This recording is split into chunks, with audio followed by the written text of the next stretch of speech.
Thank you. Paul Murphy. It takes no compromise to give people their rights. It takes no money to respect the individual. It takes no political deal to give people freedom. It takes no survey to remove repression.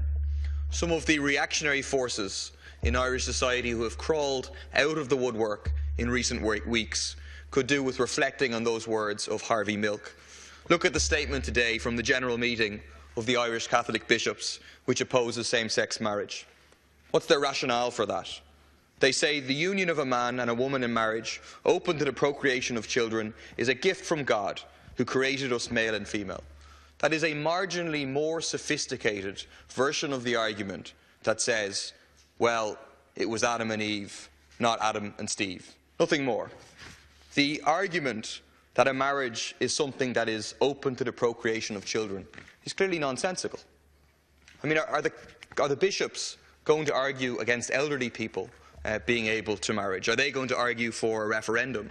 There's lots of married couples who don't have children by choice or not by choice. It's a fundamentally mistaken and wrong idea about what marriage is.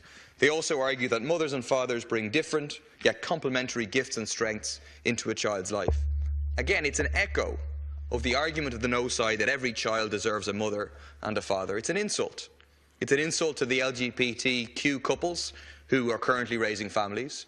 It's an insult to the single mothers who currently raise 1/4 of all children on this island, and an insult to the 30,000 single fathers who do the same. It's also an insult with no factual basis whatsoever, because there's no evidence whatsoever to suggest that a heterosexual couple make better parents than a homosexual couple.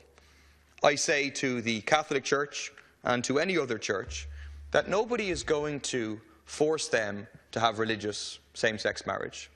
But then they should stop trying to impose their conservative values on society as a whole. It was summed up by Panty Bliss, who said, "Get the hell out of my life."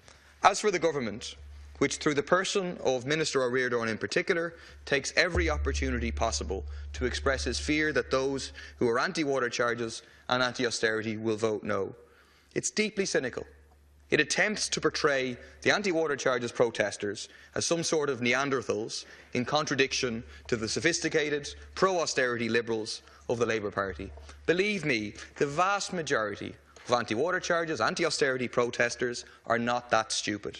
They know that this is not the government's, this is not the Labour Party's referendum. It's a referendum as a result of pressure from below of thousands of courageous LGBTQ activists who have fought for their rights. They know that this is a great opportunity to further isolate the forces of reaction and backwardness in Ireland, to show that in fact society has moved on, that the control that the Church holds in the institution is wildly out of step with their influence in society as a whole. A massive yes vote will be a blow to the traditional establishment in this country and another big step forward towards real equality.